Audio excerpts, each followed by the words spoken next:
Baik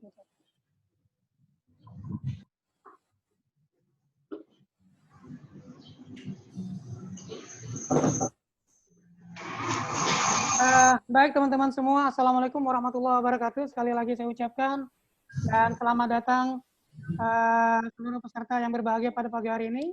Semoga pada pagi hari ini semua masih semangat untuk mengikuti materi yang selanjutnya akan disampaikan oleh Ibu Farida dan juga Ibu Nur Cahyati. Nah, pada pagi hari ini saya ingin hanya merefresh materi yang akan kita pelajarin, yaitu pertama prospek pengembangan minyak kayu putih yang akan dibawakan oleh Ibu Nur Cahyati, dan yang kedua budidaya tumbuhan melalauca kaju putih yang akan disampaikan juga Ibu Nur Cahyati, dan yang terakhir yaitu metode pengambilan daun kayu putih oleh Ibu Farida.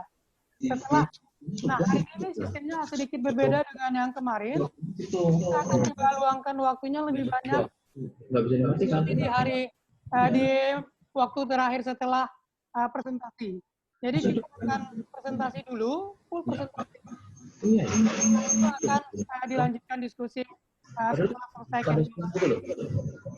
Nah, ini yang ingin saya sampaikan.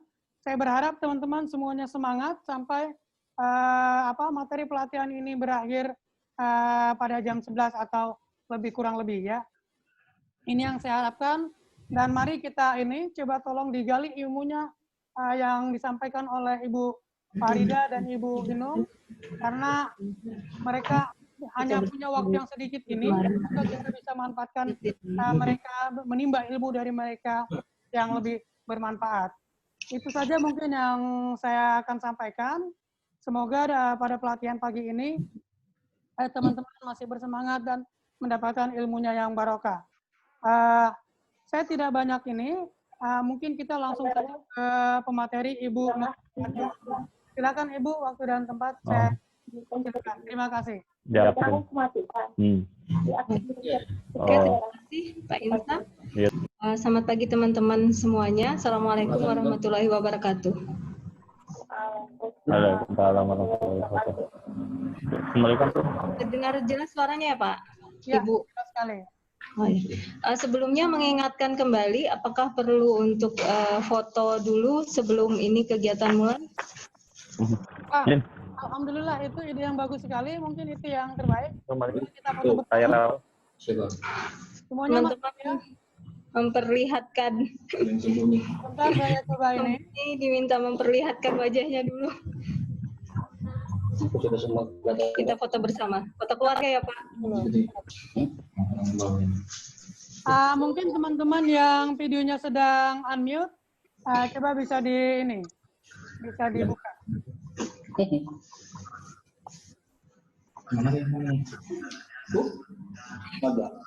Oh ini Pak Zainal. Saya harap tangannya angkat semua seperti ini, jempol. Yang kiri atau yang kanan? Kiri berarti. kiri ke kanan Pak? Kalau untuk tampilannya kelihatan di video kanan, berarti angkat tangan kiri. Kita coba dua-duanya ya. Di dalam mobil lagi. Nah, nggak masalah. Suara itu di dalam mobil itu. Sip. Semuanya tersenyum. 1, 2, 3. Nah, bentar saya buat satu lagi, yang kedua belum termuat. Aduh, layar kedua. Dua. Karena dia tidak muat satu screen. Alhamdulillah ini peserta. Sip, sekali lagi. 1, 2, 3 senyum. Bu Farida belum senyum? Nah. Oke. Silakan dilanjut Mbak Inung. Terima kasih. Oke, terima kasih. Sehat semua ya teman-teman. Alhamdulillah pagi ini kita bisa berkumpul lagi. Meskipun dari tempat masing-masing ya, harapannya nanti kita berdoa bersama pandemi segera berakhir sehingga kita bisa bertatap muka secara langsung, terutama juga teman-teman yang ada di Sungai Sungai Hitam, maaf, untuk kita bisa melanjutkan kegiatan ini ya, Pak Insa ya, karena harapannya ini tidak berakhir di pelatihan ini saja.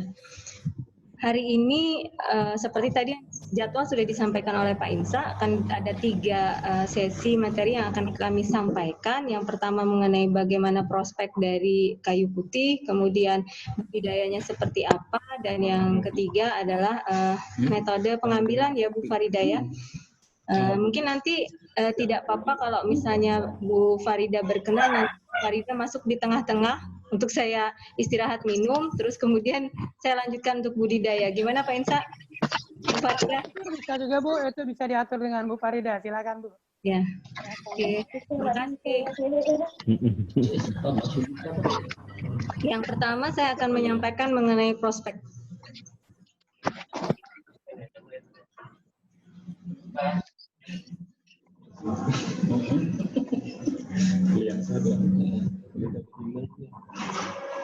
Prospek Melaleuca. Ya, bisa dilihat? Sudah. Agak lambat memang ya. Nah, ini adalah kita hari ini akan masuk kepada bagaimana prospek pengembangan dari kayu putih, terutama yang ada di Sungai Hitam.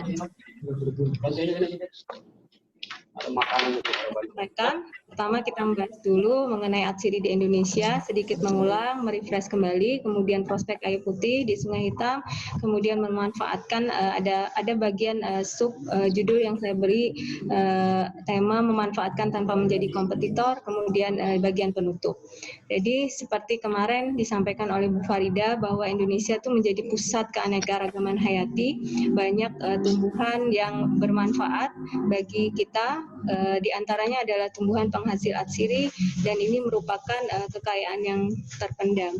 Jadi salah satunya tumbuhan yang merupakan tumbuhan asli Indonesia, penghasil atsiri, bisa bermanfaat secara ekonomi, kemudian ekologi juga adalah tumbuhan yang ada di Sungai Hitam di Samboja, yaitu jenis kayu putih atau Melaleuca kayu putih. Berdasarkan data yang kami peroleh, tanaman penghasil atsiri yang di Indonesia ada sekitar 150 sampai 200 jenis. Kemudian terdiri dari berbagai famili, ada komposite itu jenis rumput-rumputan ya Mas Yusuf ya. Kemudian ada juga dari Lauraceae, medang-medangan ya itu. Kemudian ada dari kelompok Myrtaceae dan banyak sekali famili lainnya tentu saja. Kalau Myrtaceae ini kelompok jambu-jambuan, termasuk di dalamnya adalah si kayu putih. Oke, ini adalah peluang atsiri, usaha untuk minyak atsiri. Jadi peluang usaha minyak atsiri ini sangat potensial ya, banyak sekali manfaatnya, karena kita tahu itu dimanfaatkan baik untuk kebutuhan industri, kemudian farmasi, juga obat-obatan dan lain sebagainya. Kemudian harganya pun cukup menarik. Kalau untuk di minyak cengkeh misalnya ada di kisaran 120 hingga 130 ribu. Kemudian untuk minyak nilam sekitar 400 sampai 500 ribu per kilogram, dan minyak kayu putih mungkin ada di kisaran 250 per ribu per kilogram. Nah, namun harga ini tentu saja fluktuatif. Ini juga berpengaruh dari bagaimana kualitas minyak atsiri yang kita hasilkan nantinya. Jadi patokan harga itu juga sangat-sangat terkait dengan kualitas dari minyak atsiri. Kemudian prospek seperti apa prospek kayu putih itu sendiri. Jadi di Indonesia itu ada kaitan antara permintaan secara ekonomi kan sudah secara umum ya, itu ada permintaan, kemudian seperti apa suplainya. Jadi kebutuhan di dalam negeri, kemarin Pak Insa setelah kita melakukan webinar ternyata ada setelah kemarin ada jadwal pelatihan online itu kebetulan ada webinar yang membahas mengenai bagaimana minyak kayu putih Indonesia menuju swasembada kayu putih gitu. Karena terkait dengan hal ini, kalau kemarin data kita menyebutkan ada 1.500 ton per tahun, nah kemudian yang bisa kita penuhi di dalam negeri ada sekitar 500, artinya antara permintaan dan supply atau ketersediaan itu kan sangat jauh berbeda. Nah dari webinar kemarin data didapatkan bahwa kayu putih itu permintaan khusus di dalam negeri aja itu ada 3.500 ton per tahunnya. Dan kita di Indonesia baru memenuhi sebesar 600 ton per tahun. Jadi ada sekitar 80% ya, mungkin ya ini kekurangannya. Jadi kita hanya baru mampu memenuhi sekitar di 20%-nya. Akibatnya karena permintaan banyak, kemudian persediaan itu sedikit, maka setiap tahunnya kita melakukan impor hampir sebesar 1 triliun rupiah. Itu kita mengimpor substitusi dari kayu putih berupa eucalyptus oil dari Cina. Nah, ini digunakan untuk memenuhi kebutuhan di dalam negeri yang tidak bisa kita penuhi. Ironis sekali sebenarnya ya, karena ini kayu putih dalam nama perdagangan disebut kajuput atau kajuput oil, itu adalah minyak kayu putih. Nah, ironis sekali karena kita tahu tadi bahwa Indonesia itu lahannya luas, gitu. Kemudian kayu putih juga merupakan jenis tumbuhan yang mudah tumbuh ya, bahkan bisa tumbuh pada lahan-lahan yang marginal seperti itu. Jadi harapannya kita nanti bisa menuju swasembada kayu putih. Minimal kita bisa mengurangi impor tadi sebesar 1 triliun, itu kan bisa untuk di dalam negeri, seperti itu gambarannya. Nah, karena kita punya lahan yang luas, kemudian selain itu, kayu putih itu juga merupakan tanaman asli Indonesia. Jadi kalau kita baca literatur, bahkan si Melaleuca kaju putih itu pertama kali itu ada literatur yang ditulis oleh Rumpius, kalau tidak salah itu justru yang ada di Ambon lokasinya. Meskipun ternyata Melaleuca kan banyak di Australia, tapi berdasarkan literatur yang pertama kali itu kita bisa menemukannya justru di Ambon. Nah, kemudian harapannya kita bisa membangun tanaman kayu putih ini untuk tadi menuju swasembada kayu putih dalam skala yang kecil. Kita di Sungai Hitam bisa memulainya. Jadi saya pikir seperti itu, minimal kita bisa memenuhi untuk kebutuhan di sekitar kita, kemudian juga untuk kepentingan ekowisata yang ada di sana. Nah, bagaimana prospek pengembangannya? Kita bisa lihat, jadi ada permintaan konsumsi minyak atsiri itu semakin meningkat ya, si kayu putih ini. Kemudian bahan bakunya, di Sungai Hitam kita sudah punya, ada tumbuh secara alami. Kemudian tentu saja kita tidak bisa mengandalkan kayu putih yang tumbuh secara alami, jadi kita harus melakukan upaya budidaya. Nanti kita akan masuk kepada materi budidaya. Kemudian industri pengolahannya, kita bisa melakukan membentuk kelompok penyulingan kecil di Sungai Hitam. Kemudian terkait dengan pemasaran, tentu saja kita harus mempelajari bagaimana karakteristik pasar dari atsiri. Kemudian kita juga harus memperluas wawasan dan jejaring kerja. Untuk produk kayu putih, nah ini nanti gambarannya ketika kita melakukan proses penyulingan mendapatkan minyak atsiri dari kayu putih, harapannya kita tidak menjual hanya satu dalam bentuk minyak kayu putih yang konvensional ya. Yang konvensional maksud kami yang ada di dalam botol seperti itu, tapi nanti teman-teman bisa melakukan diversifikasi untuk juga mempermudah pemasaran gitu. Jadi akan semakin dengan diversifikasi produk akan semakin banyak sasaran konsumen kita. Jadi kita bisa nanti membuat dalam bentuk minyak kayu putih dalam bentuk roll on seperti itu, kemudian minyak kayu putih dalam bentuk inhaler yang bisa diisap ya, aromanya melegakan pernafasan.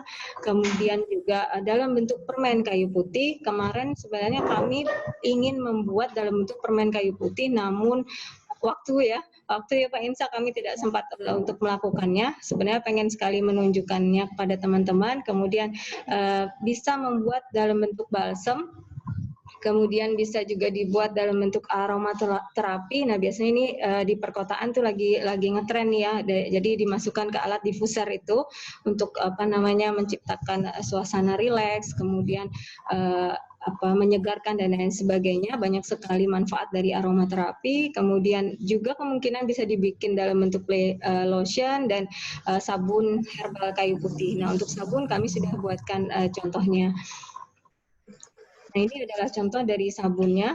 Jadi yang warna hijau nanti kan teman-teman bisa berkreasi nanti kalau di sana nanti kita juga bisa menanam jenis lainnya, nanti bisa disuling juga. Kalau yang warna pink keunguan itu adalah lavender, yang hijau itu adalah sabun yang kami buat dengan aroma kayu putih, kemudian dalam bentuk aromaterapi, dan satu lagi Pak Insa, ketika kita melakukan kegiatan penyulingan, kita tentu akan menghasilkan limbah.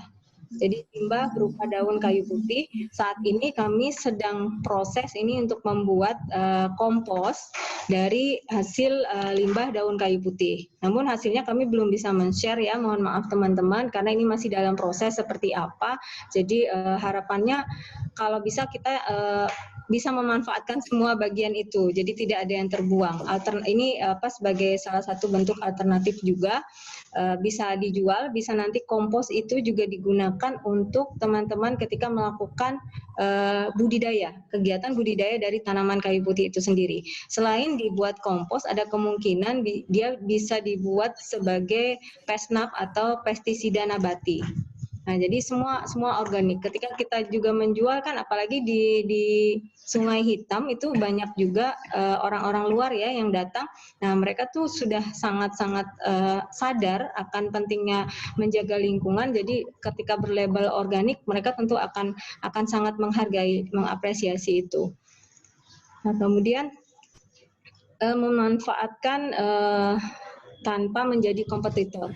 Nah, ini maksudnya kami mengingatkan kembali kepada teman-teman, karena areal di Sungai Hitam, tumbuhan kayu putih yang ada di Sungai Hitam itu menjadi area dalam tanda kutip konservasi ya, meskipun itu berada di luar kawasan konservasi, namun itu menjadi area tempat hidupnya bekantan atau Nasalis lavatus. Jadi hendaknya ketika kita memanfaatkan tumbuhan yang ada di sana untuk kepentingan kita manusia terkait dengan ekonomi, hendaknya kita juga tetap mempertimbangkan sisi ekologinya, kemudian keberadaan hewan atau bekantannya, sehingga itu bisa saling mendukung, saling bersinergi, dan kita tidak menjadi kompetitor bagi mereka.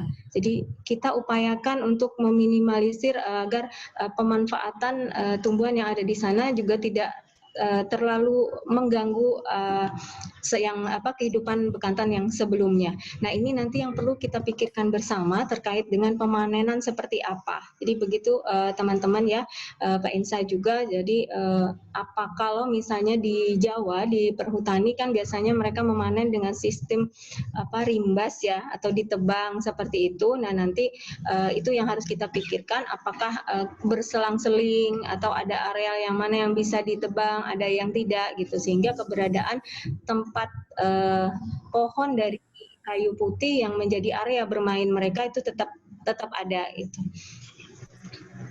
Nah, kemudian bentuk pengembangan yang bisa dilakukan tahapannya ini secara saya menggambarkan ya secara ini saja. Yang pertama mungkin teman-teman bisa membentuk kelompok kerja. Jadi usaha penyulingan ini dalam bentuk skala kecil. Jadi jangan dibayangkan dulu skala besar gitu ya, karena kita melihat potensi atau ketersediaan bahan baku di sana juga. Nah, jadi memulai usaha dalam penyulingan skala kecil dulu, kemudian kita melakukan budidayanya juga, karena tadi ketika kita melakukan bisnis ini kita tidak bisa mengandalkan ketersediaan bahan baku dari alam, tapi kita harus melakukan upaya budidaya. Nah, budidaya ini juga dilakukan selain untuk ketersediaan bahan baku juga untuk meningkatkan kualitas dari hasil rendemen atau kualitas sineol dari kayu putih yang kita suling. Nah, kemudian pemasaran, bentuk pemasarannya retail, apalagi di sana ada ekowisata, jadi teman-teman juga menjual kepada pengunjung yang ada di sana. Selain tentunya nanti akan memasarkan di seputaran Samboja, tentunya nanti ada, kalau kita mau memasarkan, Bu Farida mungkin lebih banyak tahu ya, kita harus minimal PIRT-nya ya untuk kita bisa memasarkan atau mengedarkan. Nah, kemudian yang terakhir adalah produknya. Tadi seperti sudah disampaikan juga, kita melakukan diversifikasi produk, dan juga yang penting adalah pengemasan. Selain pengemasan juga ada kegiatan promosi. Jadi ini harapan tadi saya bilang ini tidak terputus sampai di sini. Ada kegiatan lanjutan kita bersama teman-teman, karena akan banyak sekali PR-PR yang harus kita pelajari bersama untuk melakukan kegiatan usaha ini. Nah, seperti itu ringkasnya Pak Insa. Gambaran dari saya, semoga teman-teman bisa tergambar mengenai bagaimana prospeknya si Atsiri ini. Harapannya juga nanti, apakah Mas Ahmad Afif sudah hadir ya Mas Udin? Pak Insa yang dari Tarakan. Sudah, Din? Sudah, Kak. Iya, mana Mas Ahmad Afif ada. Iya, Mas Ahmad Afif nanti. Mas Ahmad Afif. Iya, karena Mas Ahmad Afif nih. Mas Ahmad jangan di-unmute. Masih unmute ya.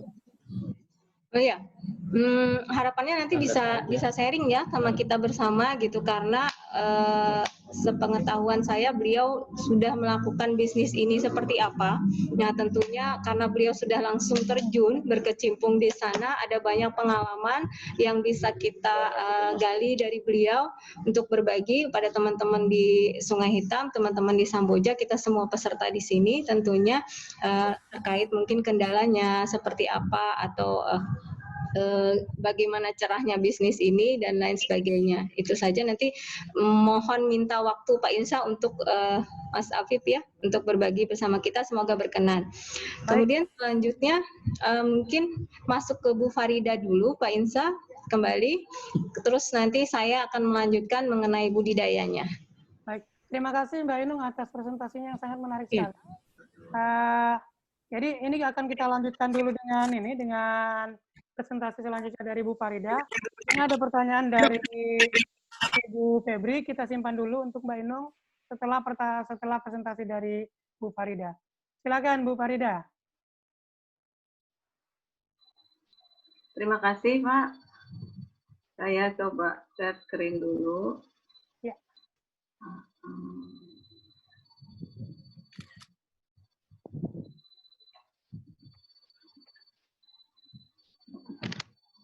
Bismillahirrahmanirrahim. Assalamualaikum warahmatullahi wabarakatuh. Selamat pagi Bapak Ibu. Apa kabar hari ini? Semoga semua sehat ya. Bu Inung, emang kayaknya kebalik ya. Saya ini udah bagian pemanenan nih. Harusnya budidaya dulu ya. Tapi nggak apa-apa, biar Bu Inung bisa minum-minum sebentar. Bisa di wide screen, Bu? Iya, Pak.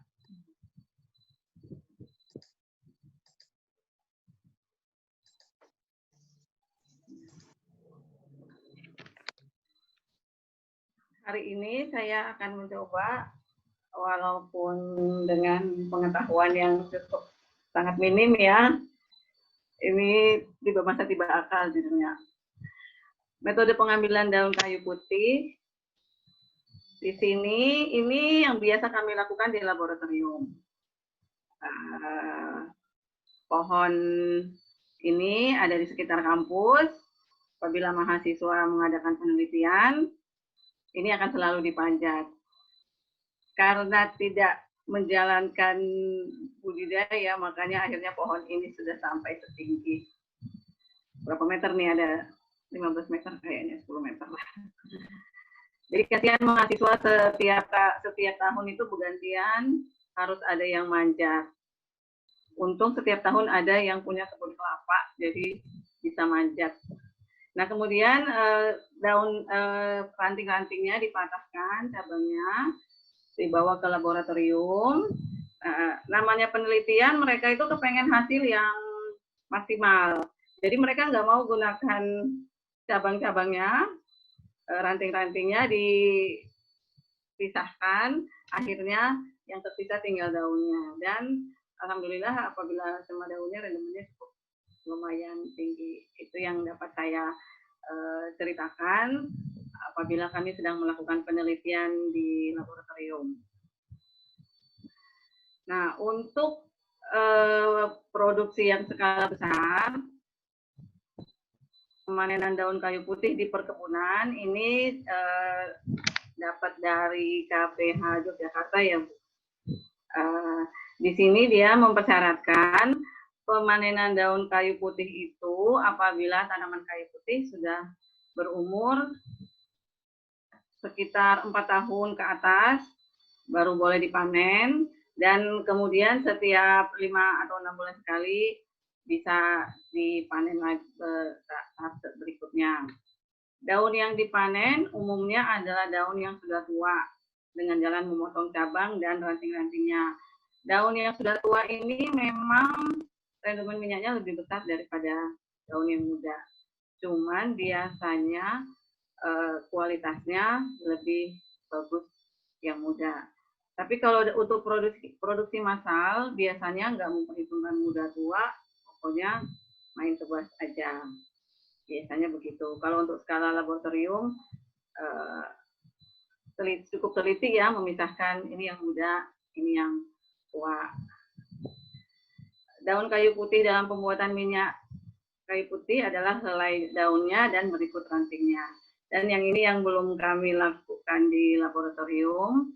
Rencananya ke depan saya akan meneliti bagaimana perbedaan rendemen antara ranting dan daunnya. Nanti kalau sudah selesai akan saya share ke Bapak Ibu. Untuk pemanenan daun kayu putih itu di perkebunan ada dua ya, ini oleh Balai KPH Yogyakarta. Ada dua tahap, yaitu pangkas perdana dan pangkas panen. Pangkas perdana itu dilakukan pada saat usia minimal 4 atau 5 tahun, dan setelah batangnya itu mencapai 7 cm, diameter 7 cm. Pangkas perdana ini ditujukan untuk memperpendek tinggi pohon, sehingga mempermudah dalam pemungutan selanjutnya. Tidak seperti pohon yang ada di kampus saya tadi ya, Bapak Ibu, udah tinggi menjulang, sehingga harus dipanjat setiap kali harus panen. Pangkas dilakukan dengan cara memotong batang utama setinggi kurang lebih 120 cm atau setinggi dada orang dewasa. Ini ya dipangkas, digergaji. Oke. Ini videonya bisa dilihat, ada linknya di sini sudah saya tampilkan. Tapi sudah saya download juga, kalau berkenan nanti bisa saya share. Dan saya sudah tulis di kolom komentar di YouTube bahwa akan izin share videonya. Karena terus terang kami belum pernah melakukan yang begini, karena tidak melakukan budidaya.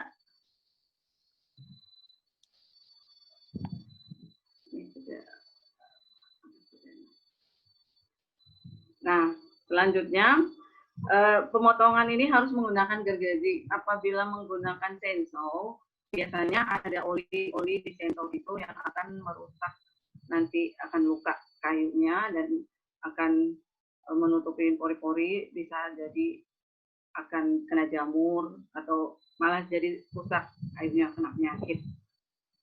Arah potongnya itu dengan kemiringan 30 sampai 45 cm dan menghadap ke cahaya matahari. Kalau kita lihat gambar ini berarti cahaya mataharinya dari sini. Sini gitu ya. Daun dari panen, daun yang setelah dipanen tadi itu yang akan dijadikan minyak asiri, dan kemudian batangnya ini bisa dimanfaatkan sebagai kayu bakar.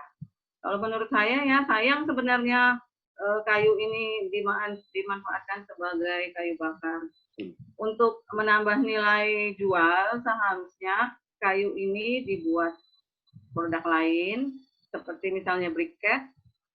Nah, kalau sudah menjadi briket kan nilai jualnya tinggi, bisa dimasukkan ke supermarket biasanya buat bakar-bakaran kalau ada acara, jadi tidak menggunakan arang lagi. Briket itu lebih praktis daripada arang, dan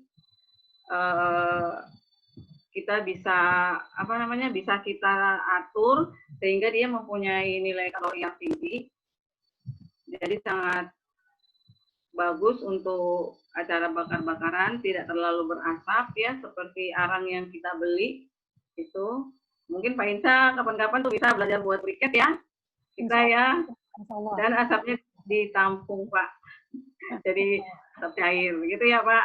Sayang nih kalau kayunya dijadikan kayu bakar. Siap Bu. Ya Pak. Nah itu pangkas tadi.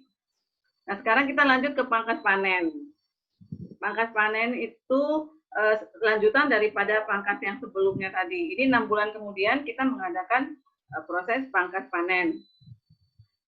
Di sini pangkas panen ada dua metode, yaitu rimbas habis, di mana semua ditebang, yang seperti yang tadi itu, dan rimbas sebagian, di mana ditinggal disisa ini 1-2 cabang untuk agar pohonnya tidak mati.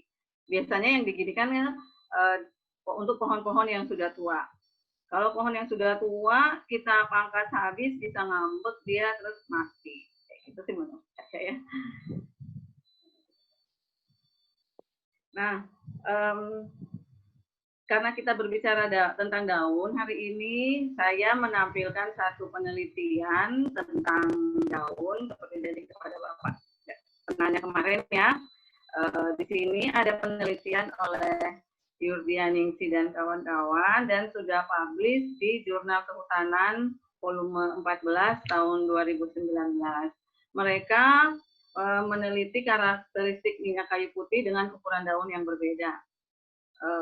Di sini ukuran daunnya itu maksudnya dicacah. Sudah dicacah, ada yang dicacah 2 dan ada yang dicacah 3. Dan ternyata yang dicacah yang utuh itu rendemennya lebih tinggi dibanding yang dipotong 2 dan dipotong 3. Nah, ini disebabkan karena selama proses pemotongan itu terjadi penguapan minyak asiri, sehingga pada saat disuling rendemennya lebih rendah dibanding kayu putih yang utuh. Bu Farida, mohon maaf suaranya agak kendor-kendor, mungkin jangan terlalu banyak goyang. Ya, Pak. Ya, sip. Silakan Bu. Nah, untuk berat jenisnya kurang lebih seperti tadi juga ya, untuk berat jenis yang daun kayu putih yang utuh lebih besar dibanding yang dipotong 2 dan dipotong 3. Untuk indeks bias kurang lebih sama hasilnya, karena kalau sifat fisik biasanya nggak terlalu berbeda signifikan. Nah, kalau di sini lumayan kelihatan perbedaannya ya, antara daun kayu putih yang utuh, potong 2 dan potong 3. Pada yang utuh dia 71,67%, yang dipotong 2 63 dan yang dipotong 3 68,3%. Masih banyak lagi penelitian-penelitian yang lain tentang daun kayu putih ini. Nanti kita akan buat SOP-nya ya, seperti permintaan Bapak kemarin.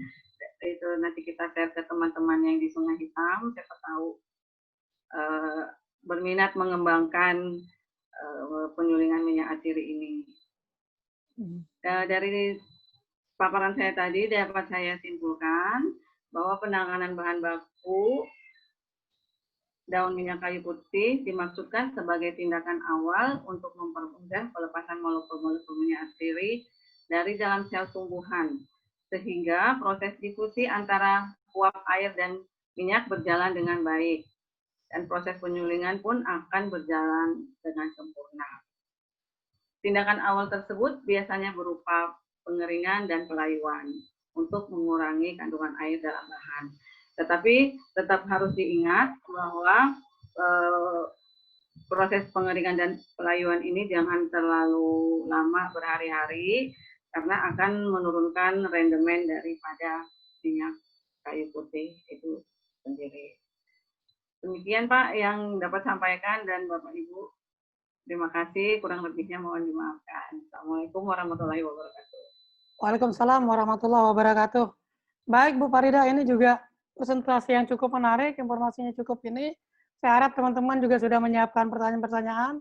Apabila ada pertanyaannya nanti, silakan share di chat atau nanti bisa langsung setelah presentasi terakhir dari Ibu Nur Cahyati. Jadi teman-teman bisa mencatat misalnya ada slide berapa yang kira-kira dipertanyakan, bisa juga menanyakan dalam slide tersebut atau di luar dengan pengalaman teman-teman. Nah, untuk itu saya ingin lanjut saja dulu sebelum kita diskusi. Saya persilakan kembali ke, atau mau rehat dulu Bu masih? Sudah cukup minum? Itu di unmute Bu. Punya Ibu lagi di unmute. Mbak Inung itu lagi di unmute tadinya. Mbak Inung itu ya. Ya Pak, kita lanjut saja ya. Lanjut saja Mbak Inung. Oke. Baik teman-teman, kita coba ini. Kita lanjutkan dengan topik yang terakhir, yaitu dari Bu Nur Cahyati tentang budidaya tanaman kayu putih. Oke, terima kasih. Saya kembali lagi. Semoga teman-teman tidak bosan. Kalau tadi alurnya seperti mundur kalau kita nonton film gitu ya. Tapi tidak masalah karena tetap saling terkait. Ketika kita sudah berbicara prospek, kita tahu bahwa oh ini ada peluang yang masih terbuka untuk kita terjun ke bisnis ini kayu putih. Kemudian kita berbicara pemanenannya karena tadi terkait dengan prospek berbicara dengan hasil, kita memanen, sekarang kita membudidayakannya seperti itu. Dalam budidaya tanaman kayu putih, lambat ya ini. Kok tidak bisa pindah dia? Mungkin jaringan mungkin Bu. Nggak apa-apa. Sabar. Jadi ini kendalanya memang Pak ya? Nggak bisa. Pakai arrows Bu? Nah ini Pak. Sudah? Nah ini budidaya untuk tanaman atsiri itu merupakan hal yang mutlak harus dilakukan. Jadi untuk menunjang ketersediaan bahan dan kualitas dari hasil atsiri yang akan kita peroleh. Jadi kita tidak bisa kalau yang konvensional kan seringkali dulu mungkin karena juga ketersediaan banyak di alam, orang memanen gaharu misalnya seperti itu tanpa melakukan upaya budidaya. Namun seiring dengan berjalannya waktu, ketersediaan tumbuhan penghasil atsiri juga semakin langka, semakin susah didapat, mau tidak mau harus melakukan upaya budidaya. Nah, apalagi di Sungai Hitam ya, kita tahu ada tumbuhan itu, tapi nanti kalau untuk terus berkelanjutan tentu kita tidak hanya bisa mengandalkan yang ada di sana. Jadi kita harus dari awal, dari sekarang nanti akan melakukan upaya budidayanya, sehingga kegiatan ini akan terus dapat berkelanjutan. Budidaya kayu putih itu di Sungai Hitam, kita tahu habitat alami dan area ekowisata Bekantan yang ada di sana, tanaman-tanaman kayu putihnya tumbuh secara alami. Kemudian untuk menunjang pemanfaatannya kita harus melakukan budidaya, terutama nanti teman-teman diharapkan bisa membuat persemaian untuk tumbuhan ini. Kemudian budidaya itu sendiri dapat kita lakukan secara generatif dan vegetatif. Nah, untuk generatif itu adalah budidaya yang bisa kita lakukan dengan melalui biji misalnya, kemudian kita juga bisa mengambil cabutan anakan alam yang ada di sana yang tumbuh secara alami, kemudian kita bawa ke persemaian, kita pelihara, kemudian ketika dia sudah menunjukkan adaptasi yang baik, kita bisa menanam ke lapangan. Namun untuk cabutan anakan alami ini kami tidak menyarankan untuk dilakukan. Nah, kemudian cara lain untuk perbanyakan kegiatan budidaya yang bisa kita lakukan pada kayu putih adalah melalui vegetatif. Nah, vegetatif itu adalah kita melakukan upaya budidaya selain dari generatif. Jadi bisa melakukan dengan sambungan atau grafting, tapi biasanya ini dilakukan adalah untuk tujuan kita mendapatkan keturunan yang lebih baik. Kemudian untuk kegiatan perbanyakan dalam skala yang besar, mungkin pilihan yang bisa diambil adalah perbanyakan vegetatif melalui stek. Nah, kemudian ada juga sebenarnya kegiatan lain nanti yang melalui melalui biji anakan, melalui stek. Ada juga yang kita lakukan perbanyakan melalui kultur jaringan untuk kegiatan konservasi dan pemuliaan. Nah, alhamdulillah kami di Balitek KSDA tuh mempunyai lab kultur jaringan meskipun dalam skala yang kecil, tapi nanti insya Allah semoga juga bisa turut mengawal mendukung kegiatan ini nanti untuk kita melakukan kultur jaringan dari jenis-jenis jenis-jenis tanaman atau tumbuhan atsiri, khususnya kayu putih nanti yang ada di Sungai Hitam. Karena terus terang kami sangat tertarik ya dengan hasil kemarin, hasil rendemennya yang kami dapatkan ada bahkan yang sekitar 1,8%, itu sangat-sangat besar gitu. Padahal kita melakukan kegiatan pemuliaan, kita mengambil dari tumbuhan yang alami, namun tentu saja ini perlu riset lanjutan ya untuk kita mengetahui apakah memang kebetulan saja yang kemarin diambil adalah tumbuhan yang bagus atau memang di sana memang seperti itu rendemennya gitu, cukup baik gitu. Karena kemarin itu kami melakukan perbandingan dengan yang disegar kemudian dikering anginkan. Oke. Selanjutnya ini adalah tanaman kayu putih melalui kultur jaringan. Jadi kita lakukan di dalam laboratorium. Kemudian juga ini adalah the legendnya Mbah Rustam. Kalau saya tidak keliru, teman-teman nanti bisa search di internet, di YouTube. Jadi beliau ini sebenarnya adalah masyarakat biasa, namun beliau punya kecintaan terhadap kayu putih yang ada di lingkungan beliau di perhutani ya. Jadi di hutan kayu putih punya milik perhutani.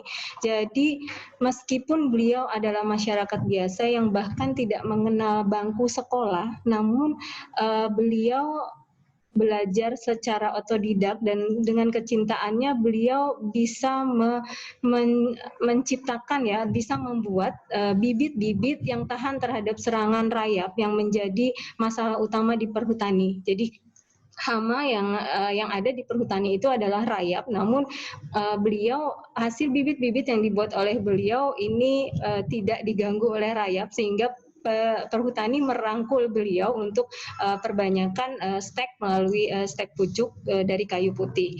Nah, melihat kita bisa belajar dari Mbah Rustam, artinya kita masyarakat biasa pun ketika kita melakukan kegiatan budidaya dengan penuh rasa, kemudian mencintai, menyelami betul-betul, tidak memungkinkan bahwa teman-teman di Sungai Hitam nanti juga mungkin akan ada orang-orang, terutama kaum muda harapan kita gitu ya, yang bisa melakukan kegiatan budidaya yang baik untuk perbaikan dari kualitas ataupun bibit-bibit yang tahan terhadap hama penyakit untuk kayu putih di Sungai Hitam. Ini beliau melakukan perbanyakan melalui stek. Perbanyakan melalui biji. Untuk perbanyakan melalui biji kita lakukan pertama kita melakukan pengumpulan benih. Jadi kita melakukan seleksi pohon nanti yang ada di sana, yang mana yang bagus, kemudian kita kumpulkan benihnya, kita ambil, kemudian kita petik. Jadi untuk memetik buah itu nanti kita lakukan tidak memetik cabangnya ya, tapi kita nanti cukup memotong di tangkai-tangkai buahnya. Kenapa? Tujuannya agar kita tidak merusak atau tidak mengganggu pertumbuhan dari pohon induknya. Kemudian setelah dipetik, maka kita bawa, apakah itu teman-teman nanti punya tempat persemaian tersendiri gitu, atau kalau di rumah kita bawa ke rumah, kemudian kita lakukan ekstraksi. Nah, tahapannya setelah buah itu dipetik, kita lakukan penjemuran. Jadi proses penjemuran di bawah matahari mungkin sekitar 3 hari biasanya. Kita tahu adalah benih kayu putih ini gambarannya kan seperti ini buahnya ya.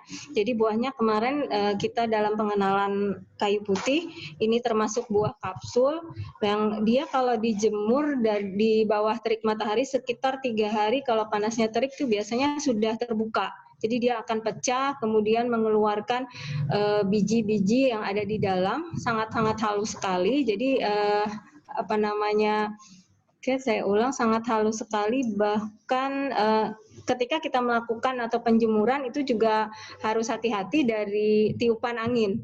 Jadi jangan sampai nanti malah terbang habis gitu, tertiup sama angin. Jadi itu juga perlu diperhatikan.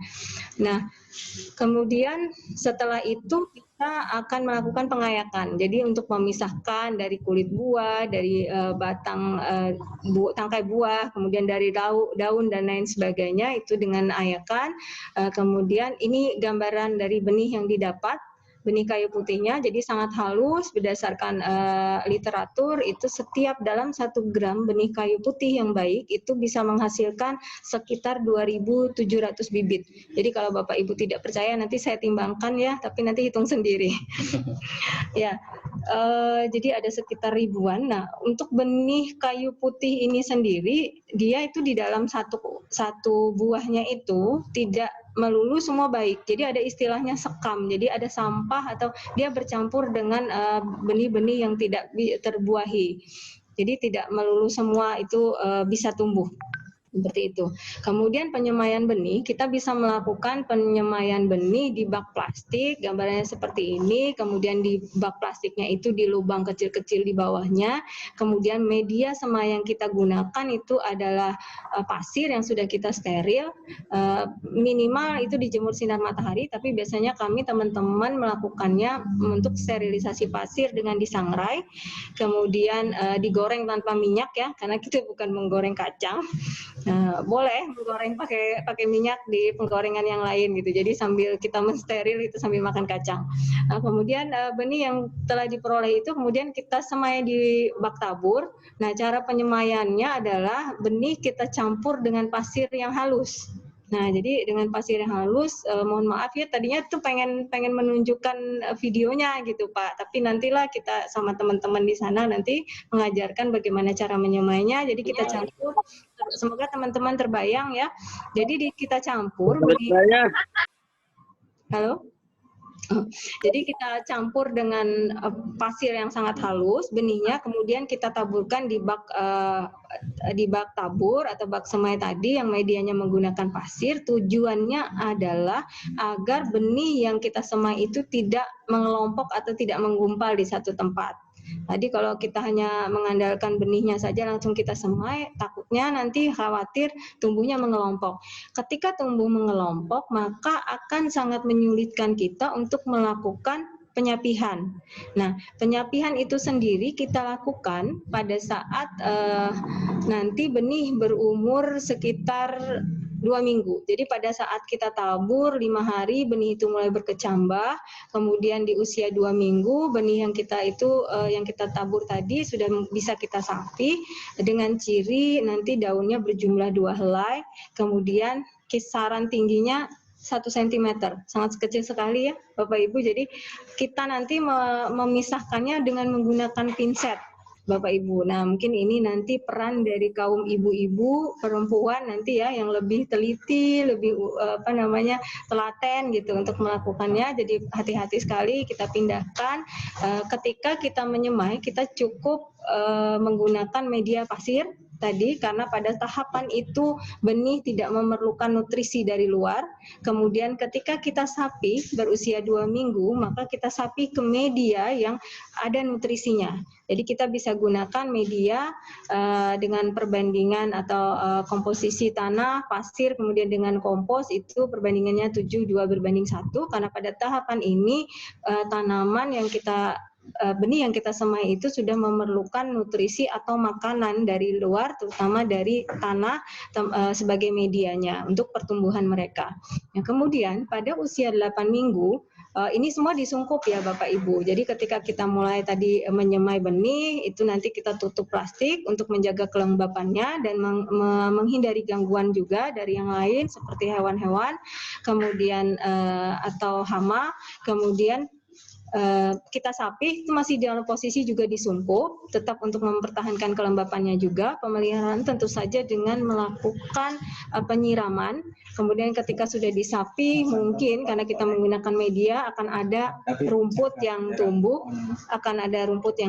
nanti tentu harus ada kegiatan juga penyiangan. Nah, pada 8 minggu sungkup itu mulai dibuka. Jadi membuka sungkup itu kita harus pelan-pelan. Jadi ada tahapan-tahapannya. Jadi tidak langsung dibuka semuanya gitu. Nah, kalau ini yang disebut dengan aklimatisasi. Nah, ketika sudah sungkup sudah terbuka semua, ada proses aklimatisasi sudah berjalan dengan baik, maka benih akan siap untuk ditanam di lapangan. 8 minggu waktu yang cukup lama untuk kita mulai menyemai. Sehingga kita harus lihat perbanyakan melalui stek, dan ini yang lebih kami sarankan. Kan ada banyak waktu yang lebih singkat ya, perbanyakan melalui stek ini kemudian lebih mudah dan efektif dilakukan. Jadi pada umur 2 hingga 3 bulan itu dia sudah bisa kita tanam ke lapangan.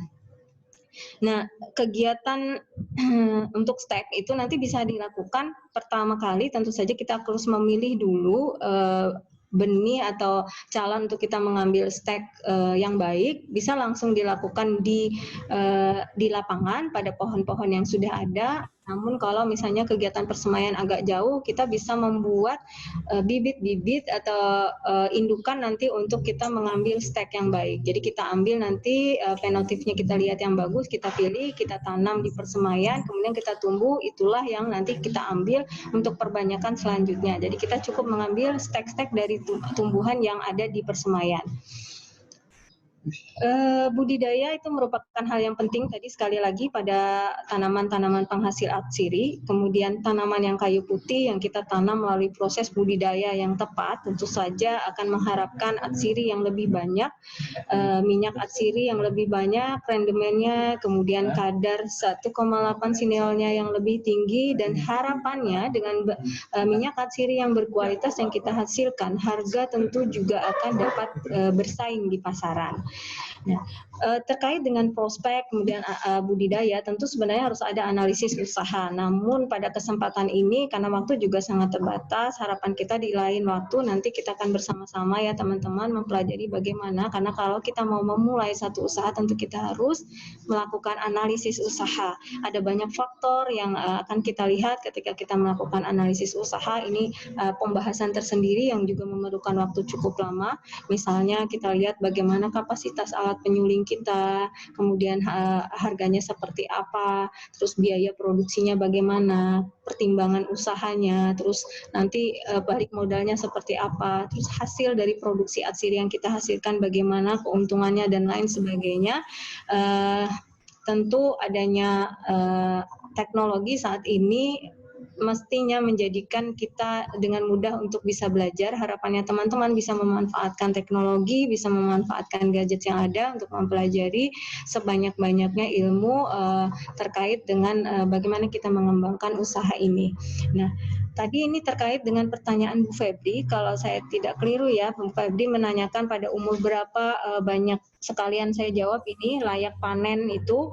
Tadi yang Bu Farida juga menyampaikan layak panen itu pada umur 4 tahun secara umum, namun teman-teman di penelitian Litbang Bioteknologi Pemulihan Tanaman Hutan, karena mereka sudah 25 tahun seri penelitian mereka melakukan pemulihan, jadi ada info yang menyebutkan bahwa sebenarnya bisa dipanen pada usia 2 tahun.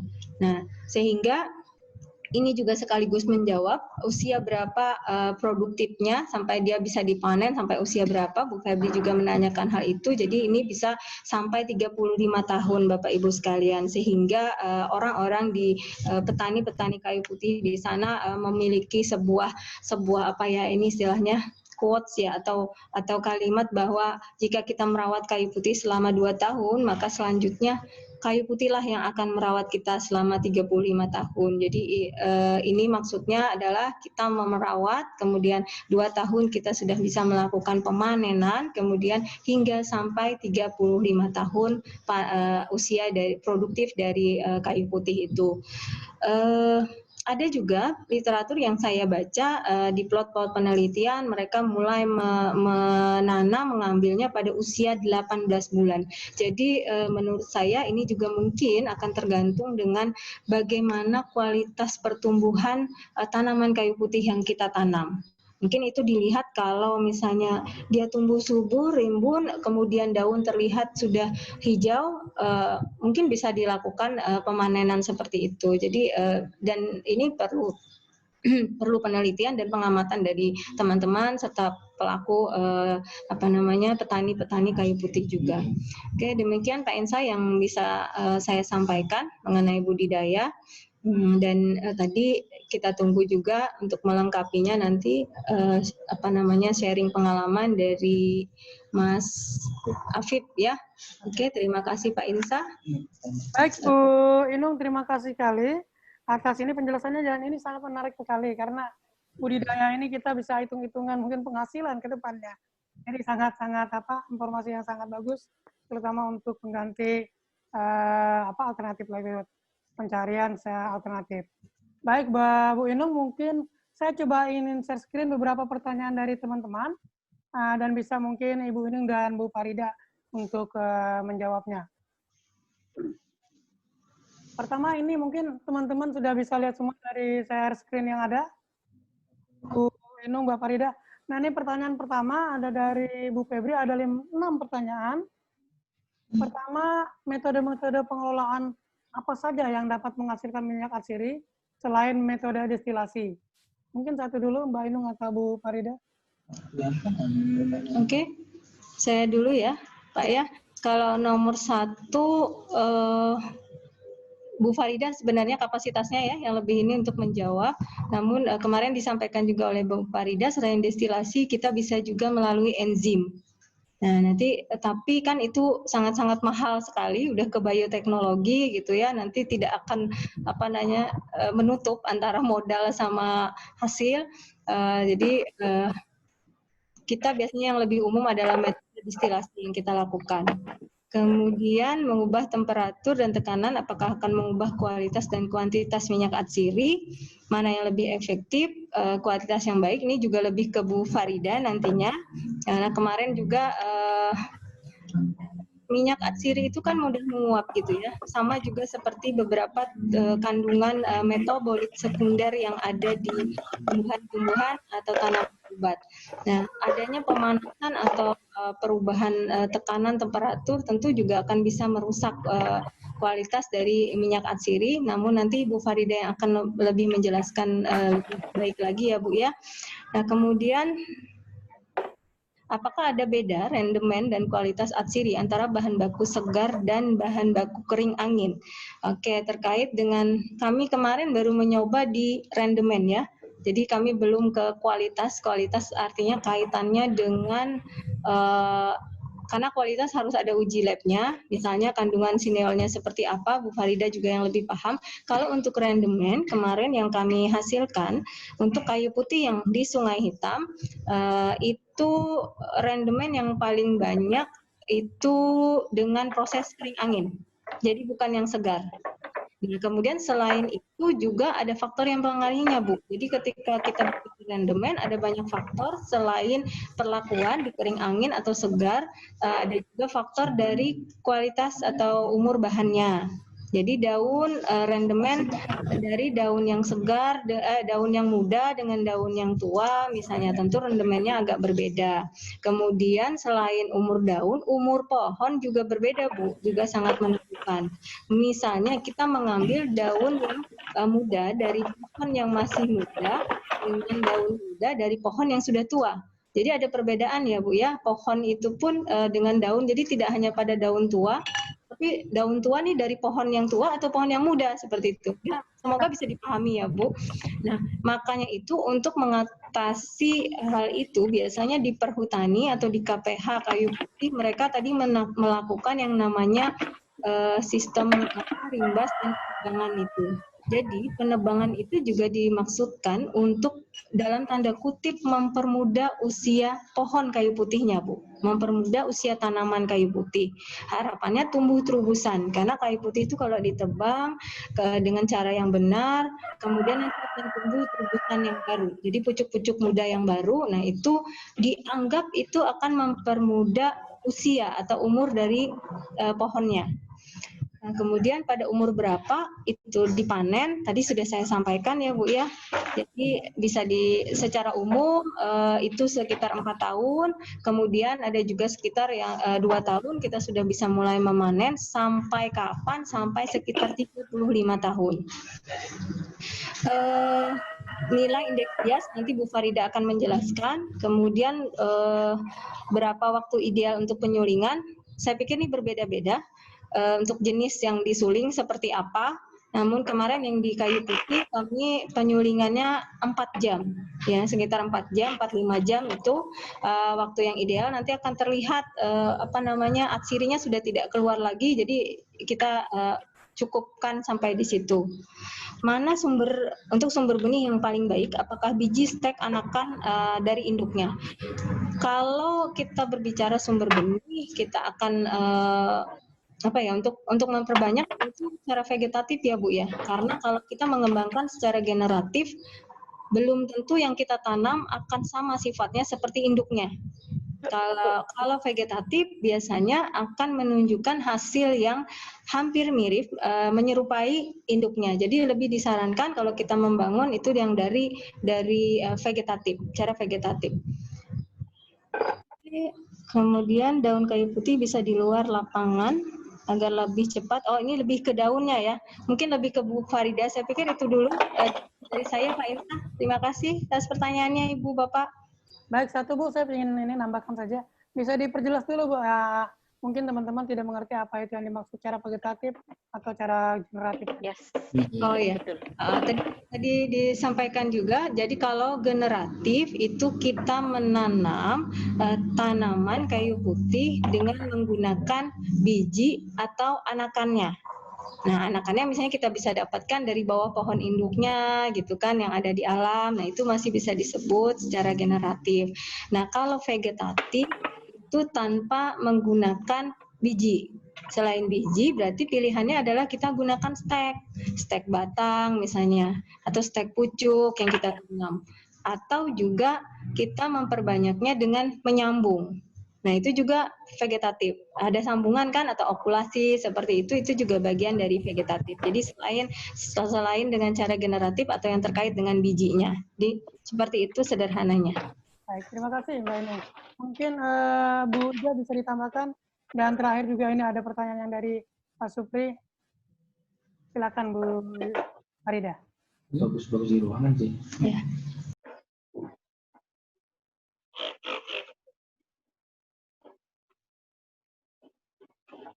Bu Farida, suaranya hilang.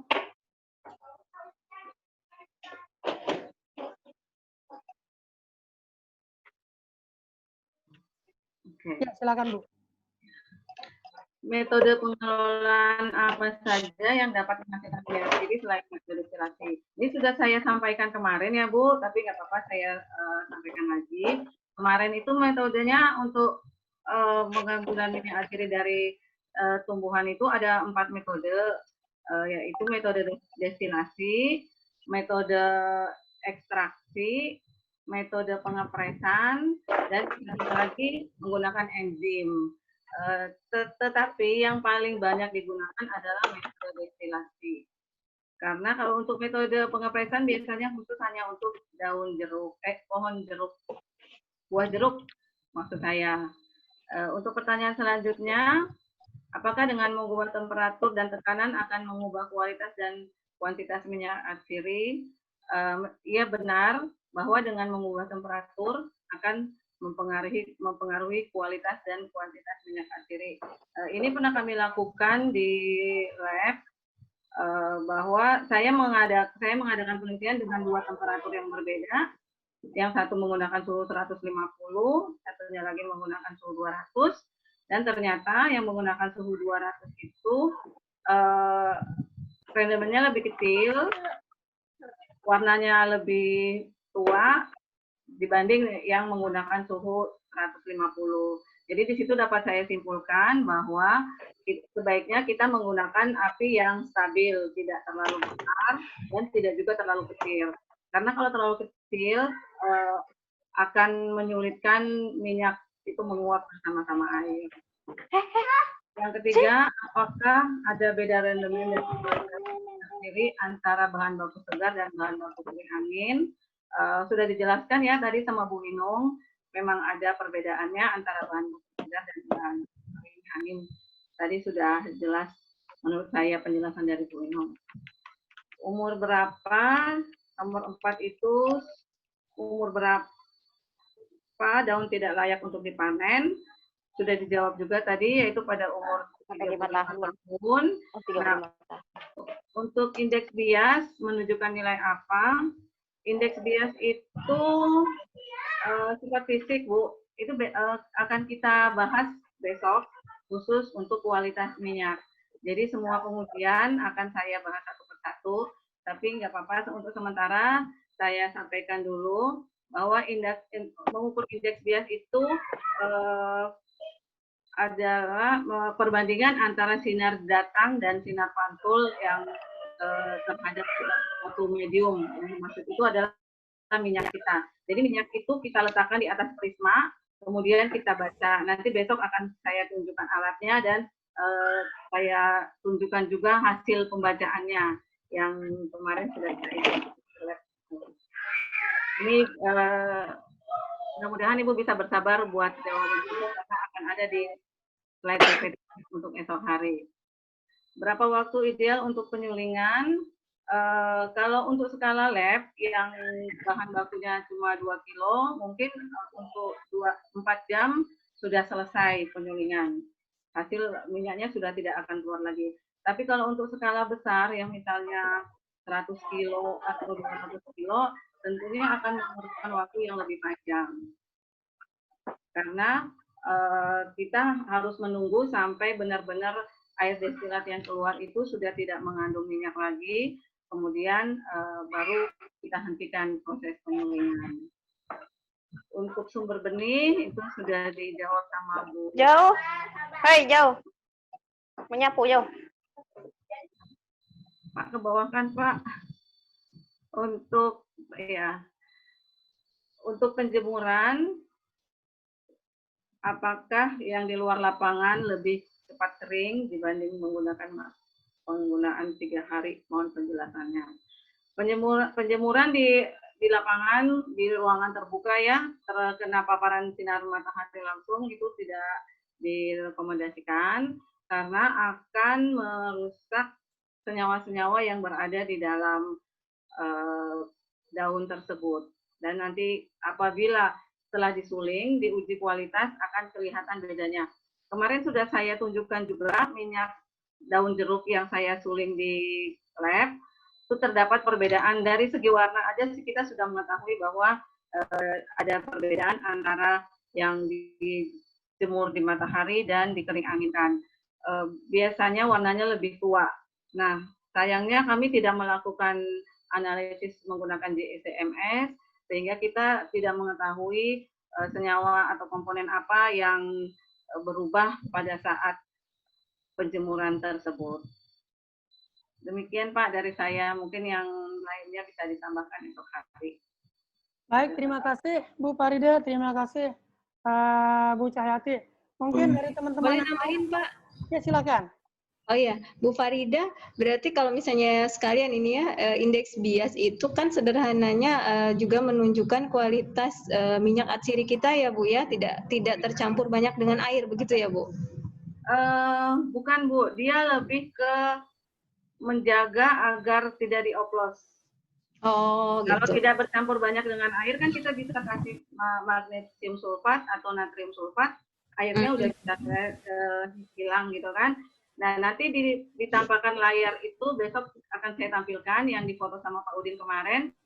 Apabila minyak kita banyak mengandung air, batasnya itu agak buram. Kita jadi sulit melihatnya, menentukan bahwa ini adalah batas antara atas dan bawah gitu Bu. Nanti besok akan ditampilkan.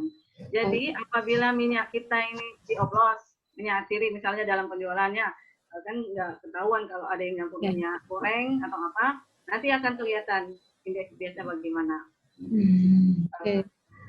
Sementara selama berapa tahun saya menyuling, setiap kali, karena minyak kita ini kan murni ya, semua minyak yang kita suling-suling sendiri, tahu bahan bakunya sendiri, selalu masuk dalam range indeks bias yang dipersyaratkan oleh SNI, baik itu minyak jahe, minyak apa. Jadi di sini sayangnya saya belum pernah mendapat apa, mungkin nanti kita bisa ngoplos sendiri, terus kita coba tentukan indeks biasnya, nah ketahuan baru kalau yang ini dioplos, yang ini enggak. Menarik sekali ya. Lab saya Bu, dan saya ajari. Iya, siap. Ya, Oke, jadi mungkin ke lab Bu. Mungkin seperti kalau di tumbuhan obat kita ada uji mikroskopis ya Bu ya, seperti itu ya. Jadi salah satunya misalnya di akar kuning itu kan kalau dibuat dalam bentuk serbuk simplisia warnanya kuning, kita tidak tahu kalau dicampur dengan kunyit misalnya gitu ya. Oke, jadi itu menjadi penandanya. Oke, menarik. Ya, ini sangat menarik sekali dan mungkin besok akan lebih menarik saya lihat ini karena ada beberapa pertanyaan yang masih kita simpan buat besok ini. Dan terima kasih Bu Farida dan Bu Nur Cahyati atau Mbak Inung. Mungkin dari teman-teman masih ada pertanyaan? Pak, satu lagi buat Bu Febri. Bu Febri masih nyimak? Halo Bu Febri. Masih ya. Bu, ini Bu terkait pertanyaan Ibu kemarin, yang apakah bisa menggunakan Magicom ya buat proses destilasi sederhana di lab. Kalau menurut saya Bu, ini sebaiknya Ibu keluar dari panci presto Bu. Panci presto, karena panci presto itu pinggirnya itu kedapkan karena ada packingnya.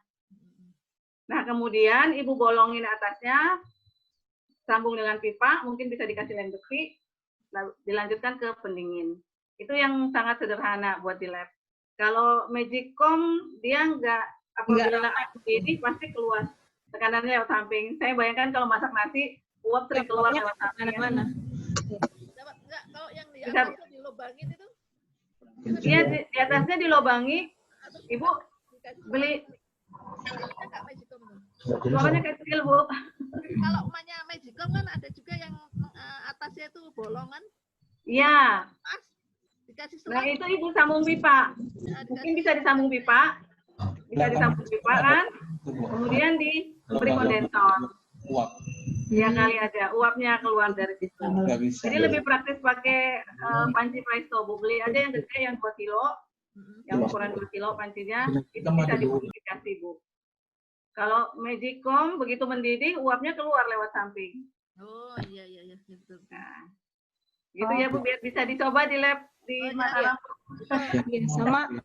Sama ini ya Bu, kalau Magicom itu selain uap di atas, biasanya di bagian belakang kan juga ada tuh untuk penampung, mungkin juga memudahkan untuk keluar uap. Jadi seperti Bu Farida sampaikan, Presto lah yang lebih disarankan ya untuk secara sederhana alat yang bisa kita gunakan gitu untuk uji coba itu. Nanti dimodifikasi seperti itu karena memang di Presto itu ada shield-nya ya di pinggirannya itu kan tertutupnya rapat, dia seperti tekanan berbentuk tekanan tinggi memang, jadi kayaknya itu deh Bu dibanding Magicom karena ya itu akan banyak keluar, sedangkan minyak atsiri itu kan nanti menguap.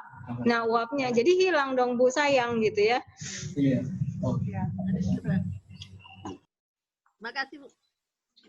Oh iya Pak Insa, Mas Afif udah masuk lagi nggak? Tadi beliau lagi di jalan. Lagi di jalan sinyalnya, tadi sempat live tapi sekarang masuk lagi sepertinya. Mas Afif bisa ini. Oh ya, saya lihat ini ada. Mas Afif bisa dengar ada di video ini. Lagi di jalan nih, Mas Afif ini di Tarakan ya Pak Insa ya. Halo Tarakan. Jadi Kaltara ya, kita sudah beda-bedain. Nah, ini Mas Afif lagi ini. Mas Afif bisa ini bisa apa mengikuti kita Mas? Bisa. Oke. Ini lagi di kendara atau lagi jalan kaki Mas? Lagi jalan kaki. Kalau lagi jalan kaki bisa mohon maaf untuk bisa berhenti sebentar, bisa ke pinggir, karena ini gambarnya goyang-goyang, jadi kita tidak bisa mengikuti Mas Afif. Aku lagi di hutan masalahnya. Lagi di hutan. Wah ini bagus sekali, saya senang sekali ada salah satu ini peserta kita yang benar-benar walaupun di hutan, masih coba untuk meluangkan waktunya bergabung dengan kita. Nah Mas Afif ini bisa lihat itu, sekarang sudah masih di lapangan, ini mudah-mudahan jadi contoh kita semua untuk penyemangat kita. Mas Afif ini kita cuma ingin sedikit ini, kita dengar dari narasumber, kalau Mas Afif juga sudah mulai membudidayakan minyak kayu putih di daerah Mas Afif. Ya mungkin bisa sedikit sharing Mas bagaimana kondisi minyak kayu putih yang ada di sana sekarang yang sedang dikembangkan. Bisa, silakan. Jadi di kota, terima kasih ya sebelumnya Mas. Ini kalau misalkan kayu putih di Tarakan itu 2015. Nah, untuk kapasitas pabrik itu sekitar 250 kilo. Satu hari dari 250 kilo itu kita mendapatkan rendemen yang masih sangat kecil. Jadi saya sangat tertarik mengikuti pelatihan ini. Nanti kalau misalnya bisa ada ilmu ya untuk mengembangkan, meningkatkan rendemen. Karena rendemen kita itu paling tinggi sekitar 0,6% aja. Okay. Jadi dari 250 itu paling jadi 1,5 kilonya, dan menyebabkan produksinya itu besar karena dari di sini kami beli daunnya itu sekitar 1.000, jadi agak mahal sehingga itu minyak kita agak susah dipasarkan. Kalau misalnya harus bersaing dengan minyak misalkan minyak caplang kan, karena mereka jual 200, sementara untuk kita sendiri sekali produksi itu 600.000. Nah kalau kan 1 liter itu kali produksi cuma dapat 1,5, artinya kan cuma harus dijual 600.000 per kilo, jadi agak susah dijual. Ini lahan yang ditanam ini lahan milik masyarakat atau lahan milik perusahaan, Mas? Ini milik di dalam hutan lindung, Mas. Jadi masyarakat awal dulu merambah, membakar, kemudian tidak merawat, sehingga kami minta daripada dibiarkan begitu saja, kami fasilitasi untuk penanaman kayu putih. Nanti ketika masyarakat sudah tanam, sudah besar, nanti kita beli daunnya. Sehingga lahan-lahan yang dulunya itu bekas kebakaran itu sekarang sudah kembali berhutan. Wow, bagus sekali. Itu dimulai sejak tahun berapa, Mas? 2015. 2015, berarti sudah ada 10 tahun kurang lebih sudah produksi ya, saya. Wow. 5 tahun. Mungkin kalau nanti sempat saya share fotonya, kondisi sebelum ditanam dan pada saat sekarang itu ada, saya share lah di grup. Dengan bagaimana senang hati, kondisi Mas, itu. ini kita sangat senang sekali, menarik sekali kalau misalnya ada sudah teknik-teknik yang ditarakan di budidayakan atau dikembangkan. Ini akan menjadi tambahan wawasan bagi kita pelatihan, dan mungkin teman-teman dari Pokdarus akan coba mengkop apa juga yang sudah berhasil dilakukan di sana, ditambah ilmu yang didapat dari Bu Farida dan Bu Nurcahyati. Ini sangat menarik sekali. Dan sekali lagi saya ucapkan terima kasih untuk Mas Apip sudah ini bisa sharing sedikit pengalamannya, tapi suaranya terputus-putus. Mohon maaf karena mungkin Mas Apip lagi di lapangan. Semoga kalau pas dapat signal baik bisa lagi dihubungkan ke kita kembali ya, Mas.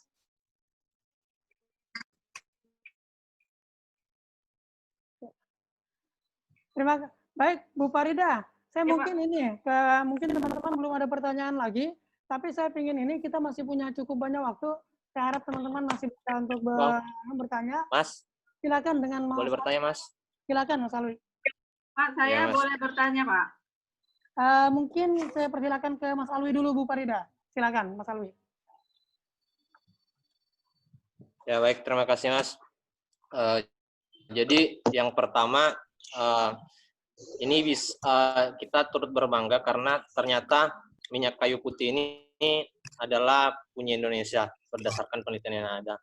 Namun yang disayangkan realitanya kita harus impor seperti itu. Nah, dan impornya itu tidak main-main, 80% dari kebutuhan yang ada. Itu yang saya tangkap. Nah, semoga tadi yang seperti dikatakan Ibu Cahyati bahwa swasembada minyak kayu putih khususnya di Kampung Lama itu bisa terpenuhi dulu. Pelan-pelan ke Kaltim seperti itu dan sampai Indonesia.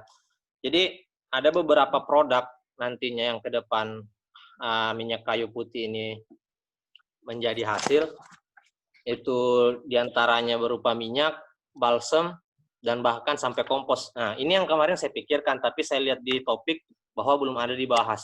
Nah, hari ini karena topiknya bicara kompos ini, karena saya sempat mikir bahwa ini pasti ada limbahnya. Nah, limbahnya ini yang saya pikirkan ternyata mau dijadikan kompos. Saya tertarik di kompos ini, karena saya juga dengan beberapa teman-teman ini sedang membuat ramuan master Tasuke yang kemudian itu bisa turunannya jadi POC, pestisida nabati, dan lain-lain. Nah, kompos ini kemarin saya sempat mau ambil beberapa sampel daun yang sudah kering, itu bagaimana dicampur apa kemudian bisa jadi kompos. Karena sejauh ini saya juga sering diskusi sama Bang Edi Toyo selaku Sekjen KTNA, teman-teman petani, yang di Bumi Sarewangi, yang di samping Total itu ada Bang Itor di situ, dan pemuda-pemuda tani milenial. Karena harapan kami juga bagaimana kemudian lumbung-lumbung pupuk ini di sektor pertanian terpenuhi agar tidak lagi bergantung pada subsidi pemerintah. Seperti itu. Saya tertarik yang pertama di kompos ini. Nah, tapi yang pertanyaan saya yang paling dekat ini, kita ini mau menghasilkan produk yang mana, itu yang pertama pertanyaan saya. Karena tidak mungkin kan langsung semua mau botol, terus mau buat sabun, terus mau buat balsem. Yang paling dekat ini, yang paling memungkinkan apa dengan waktu yang ada. Terus yang selanjutnya, pertanyaan saya itu bicara tanaman itu bicara hama. Umumnya itu hama apa yang biasa menghampiri tanaman minyak kayu putih ini? Seperti itu. Itu pertanyaan saya yang kedua.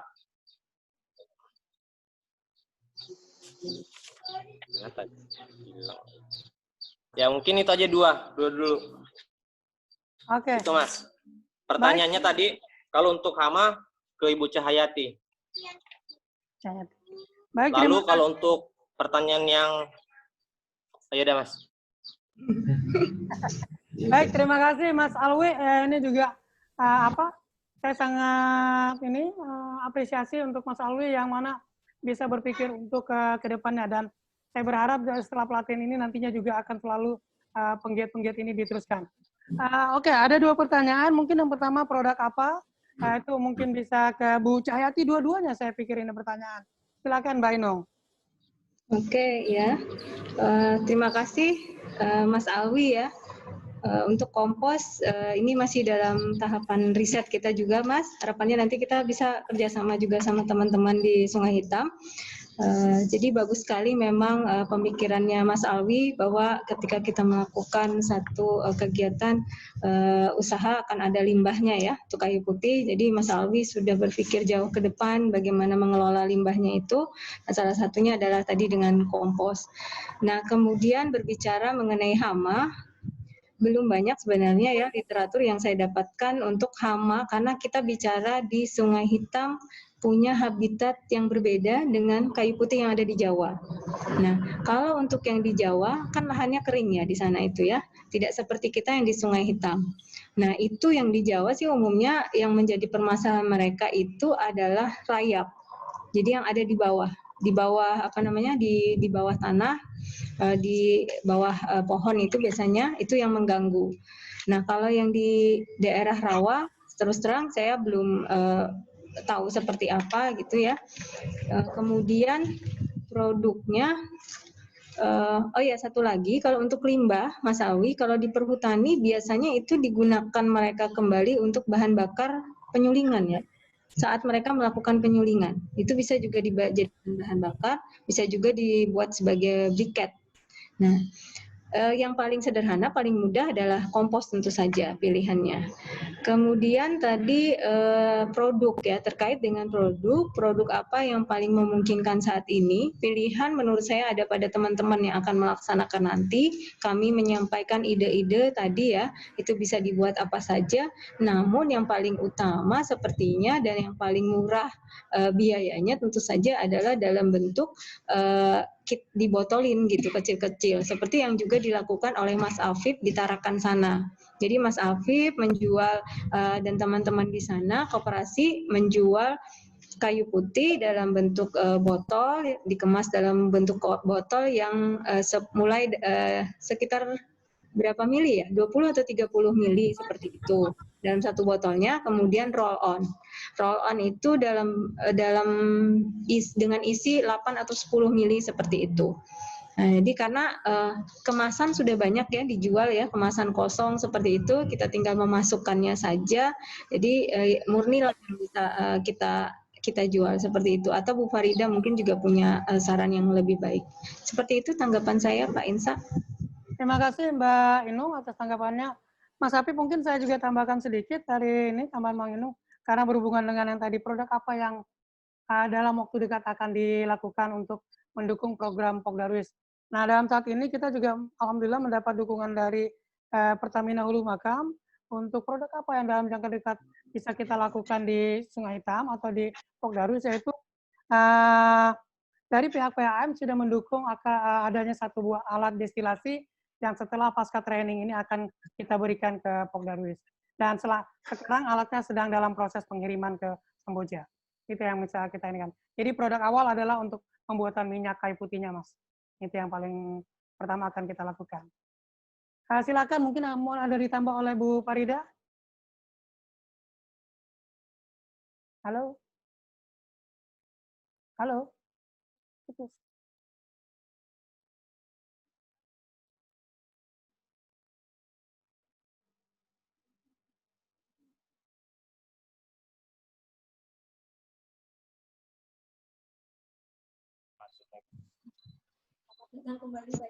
Mohon maaf tadi terputus. Iya, selamat datang kembali. diulang Pak. Oke, itu mungkin yang ini ya, mungkin bisa ditambahkan Bu Farida ada untuk ini dari pertanyaan Mas Alwi, silakan. Tadi apa ya? Sampai lupa Pak pertanyaannya kira-kira. Pertanyaannya mungkin yang produk apa yang akan dalam waktu dekat ini dikerjakan, yang kedua hama apa yang banyak mengganggu pohon minyak kayu putih. Itu, Mbak. Terima kasih ya Mas Alwi. Untuk produk, saya pikir yang penting kita buat minyaknya dulu.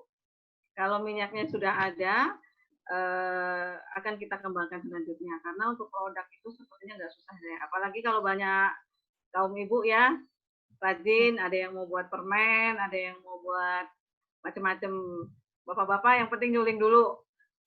Itu yang saya sarankan ya. Terus untuk yang pertanyaan kedua, hama apa yang terdapat pada pohon kayu putih, dari paparan kemarinnya bahwa daun kayu putih itu adalah antimikroba, bersifat antimikroba.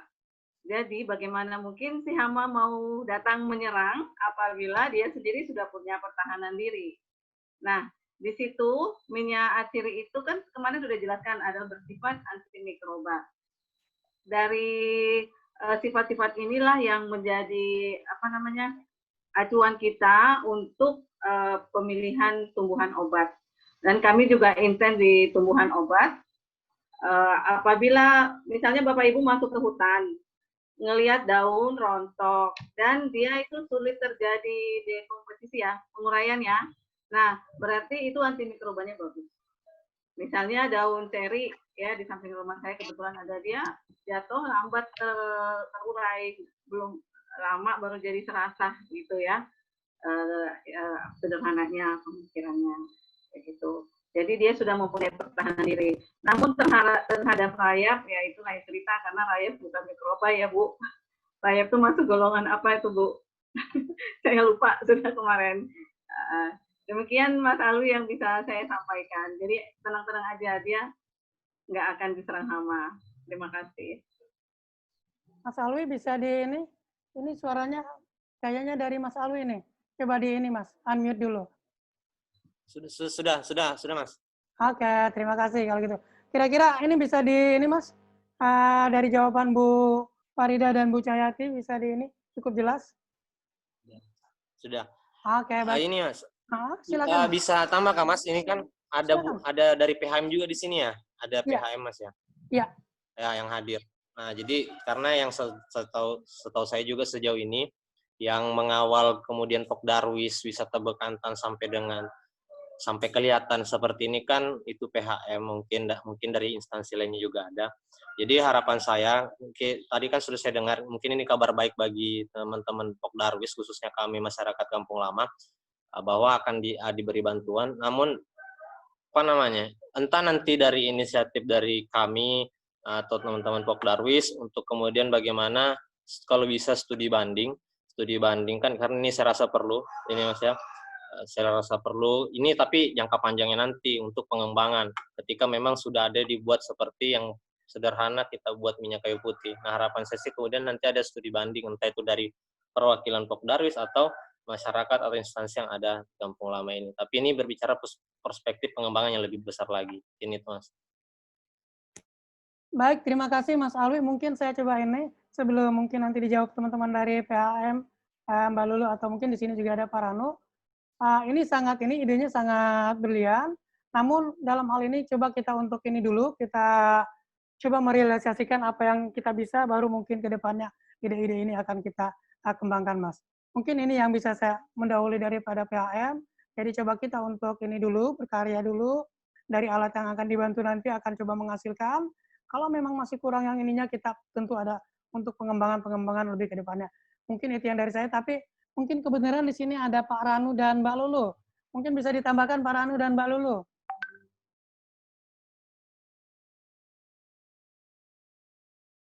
Halo Mbak Lulu. Halo Pak Ranu.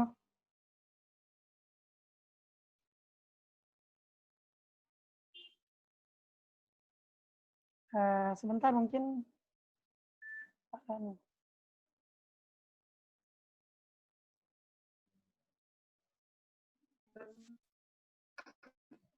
Mohon maaf, terputus lagi internetnya. Kayaknya IndiHome-nya sedang kurang bagus.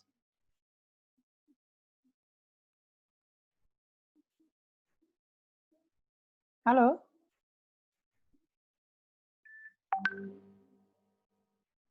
Baik Mas, mungkin itu bisa saya ini. Maaf, terputus lagi, saya pikir ini ada sedikit masalah internet IndiHome-nya di rumah.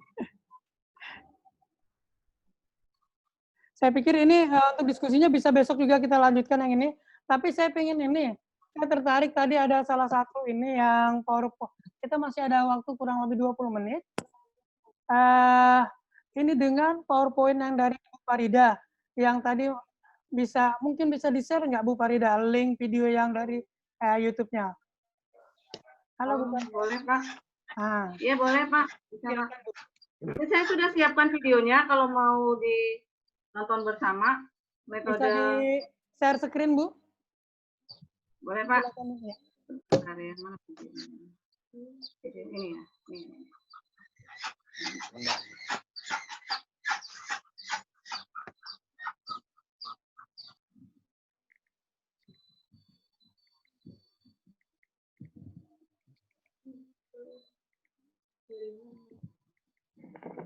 Pengambilan daun.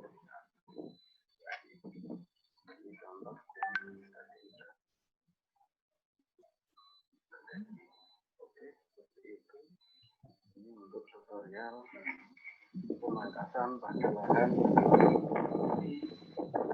kayu putih.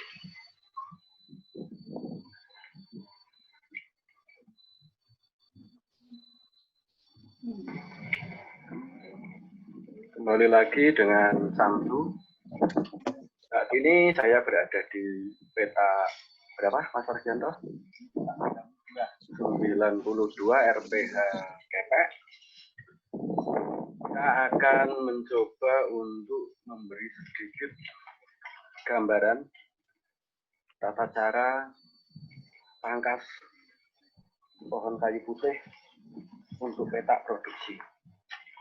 Nah, ini ada Pak Wargianto yang akan memberikan petunjuk secara singkat. Ini tingginya berapa Mas Wargianto untuk mau dipangkas? Tingginya adalah 120 cm ya, dari tanah.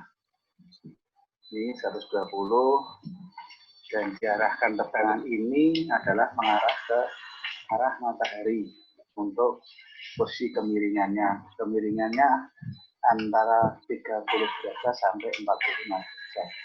Untuk mudah keringnya bagian atas kayu ini, dan apabila kena air hujan, air bisa langsung turun dan tidak masuk ke dalam kulit ini, sehingga kulit tidak busuk dan tanaman kepada hujan. Karena kalau ini tidak airnya masuk nanti mati. Oh, jadi akan terjadi resiko busuk pada batang ya karena air. Oke, jadi nanti akan kita praktekkan untuk cara memotongnya. Ini kita memotongnya menggunakan alat gergaji biasa. Karena kalau menggunakan chainsaw itu biasanya ada olinya yang nanti akan menutup pori-pori bagian atas ini yang akan mengakibatkan kematian pada pohon induknya. Oh ya, oke, mari kita mulai untuk proses penutupan. Ini tidak nanti akhirnya robek sebagian sini, maka perlu sedikit diberi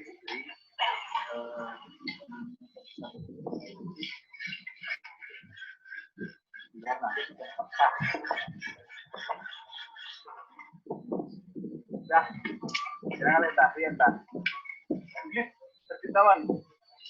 Ada kebukaan masalahnya.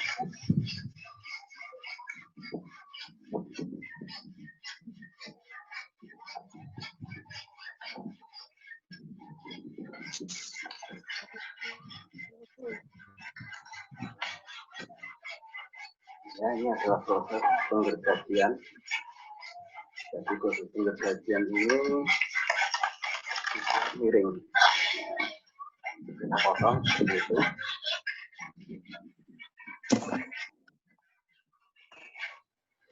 Nah, seperti ini kalau di datar tidak pecah ini tanah.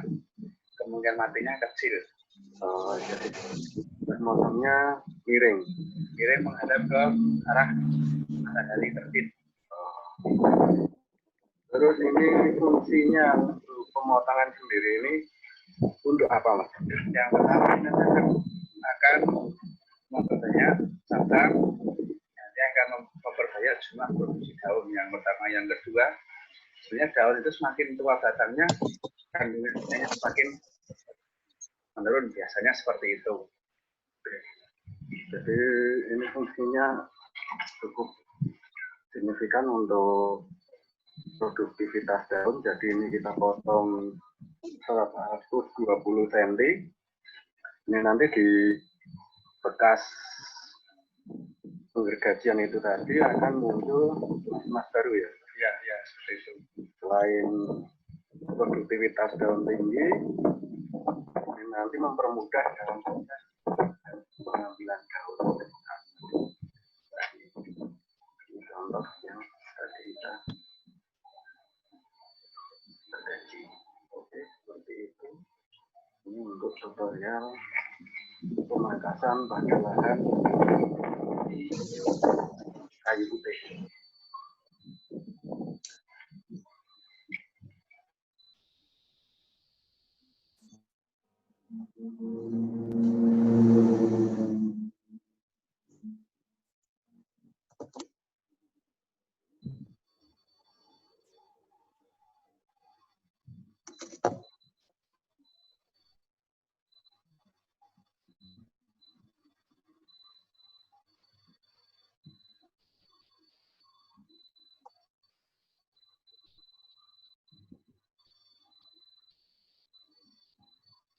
Masih ada waktu ya, Pak? Ya, masih. Silakan. Ya, tadi Bu Farida bertanya tadi ya. Bu Farida katanya tadi mau bertanya. Iya, tadi saya tuh mau bertanya ke Pak Afif ya, Bapaknya sudah live ya. Maksud saya, kita mau menganalisis apa yang menyebabkan produksi di sana tuh rendemennya kecil. Saya kepengen tahu alatnya itu standar apa enggak. Kalau bisa Pak Afif fotokan alatnya besok di-share ke kita ya. Mungkin penanganan Pak Afif sepertinya ini Bu, dia sudah ini tidak terhubung lagi kayaknya.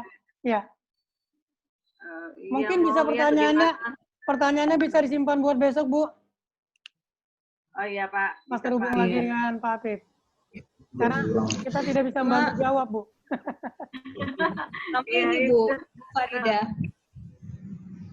Tadi kalau kita lihat dari penjelasan Mas Afif kan di sana mereka menggunakan kayu putih yang alami, tumbuh alami kan seperti itu. Jadi kemungkinan asal dari benih juga sangat mempengaruhi kan dari rendemennya. Terus kalau dilihat tidak ada, maksudnya belum ada budidaya yang maksimal ya gitu ya untuk proses di sana. Sepertinya itu. Saya juga penasaran tadi alatnya seperti yang Bu Farida sampaikan, seperti apa gitu kan alat penyulingannya, apakah sesuai dengan memang standar seperti itu ya. Karena kalau kita lihat mungkin kayak di Maluku atau di Ambon bahkan ada masih alat yang menggunakan kayu ya, kulit kayu seperti itu ya Bu ya. Nah, sehingga ini sangat mempengaruhi hasil yang akan didapatkan seperti itu. Sementara yang kalau dari cerita Mas Afif ya, kalau menurut saya asal dari tanaman, asal dari bahan baku yang digunakan untuk menyuling juga akan mempengaruhi rendemen. Jadi mungkin sarannya untuk meskipun nih Mas Apip juga nggak ada ya, tapi ya buat kita semua, saran saya sih ke depan juga teman-teman di Tarakan itu mestinya melakukan kegiatan budidaya gitu untuk memperbaiki tanaman yang ada di sana. Jadi sudah melakukan, apakah nanti mereka memulai dengan menanam benih-benih atau bibit-bibit unggul yang sudah ada, saya pikir juga banyak sudah dijual atau bisa kerjasama mungkin dengan bioteknologi yang di Jogja, mungkin mereka akan dengan senang gitu kan untuk mereka memberikan bibit untuk ditanam atau dikembangkan di sana. Jadi juga seperti mereka juga akan dapatkan data untuk plot-plot penelitian gitu, seperti itu. Baik, terima kasih Mbak Inung, terima kasih Bu Farida. Teman-teman lain masih ada yang ingin pertanyakan, kemudian kita masih ada sisa waktu kurang lebih 7 menit.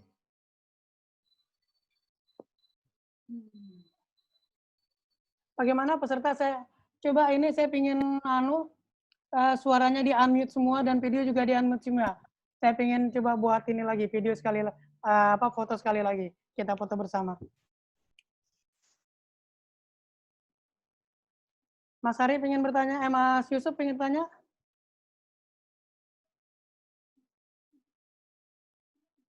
Halo Mas Yusuf? Iya Pak. Ingin bertanya? Ya, oke.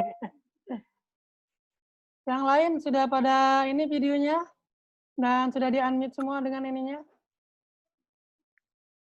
Suara audionya.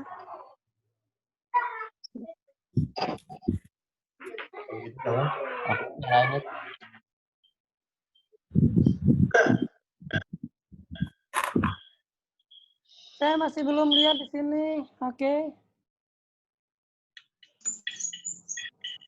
Bu Febri, Mas Ansar, Mbak Lulu, dan Pak Ranu.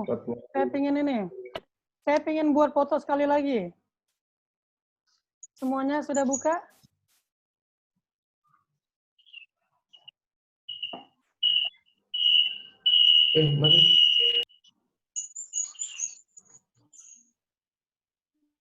Oke, saya lihat dulu siapa yang belum buka. Baik, saya pikir semuanya sudah membuka. Maka saya akan coba buat ini lagi, satu kali video bersama. Dan ini saya sangat senang sekali ini hari ini. Semua peserta masih ada di sini dan terlihat masih cerah. Tidak ada yang ngantuk saya lihat. Mana senyumnya? Senyumnya pengen saya lihat, saya pengen capture. 1, 2, semangat! Tangannya! 1, 2, 3, semuanya! Ayo, 1 saya lihat belum, 1. Ya, saya buat sekali lagi. Untuk yang page yang kedua. Siap ya? 1, 2, ini Mbak. Ya, itu belum. Beberapa masih pakai ini, oke, tidak apa-apa. 1, 2, 3, sip. Baik, teman-teman semua, terima kasih atas ini. Teman-teman telah mengikuti materi yang diberikan oleh Mbak Nur Cahyati dan Mbak Farida. Dan informasinya pada pagi hari ini sangat informatif sekali. Dan juga sebenarnya saya ingin bertanya ini kepada teman-teman, mungkin ada yang bisa membantu. Kalau pengembangan daripada ini minyak kayu putih ini bagaimana misalnya untuk budidayanya di Sungai Hitam? Saya ingin coba ini sedikit bertanya kepada teman-teman di Pok Darwis.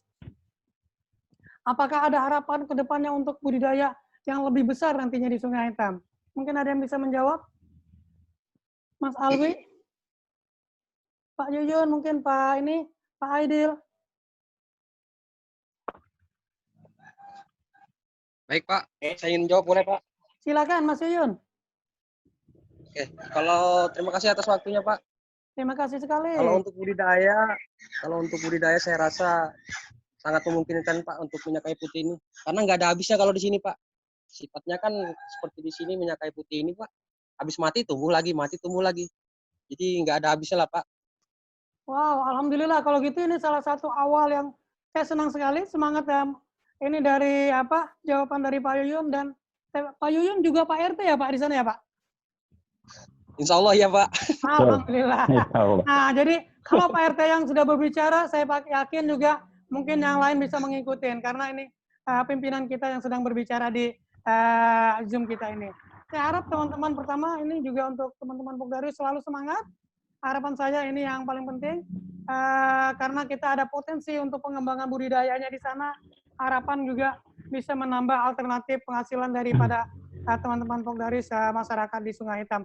Ini yang saya harapkan dan juga harapan daripada Pak Camat kemarin dalam berbicara dan harapan juga daripada Pak Lurah kemarin menyampaikan dalam sambutannya. Kalau Pak mungkin masih ada yang lain sebelum saya tutup.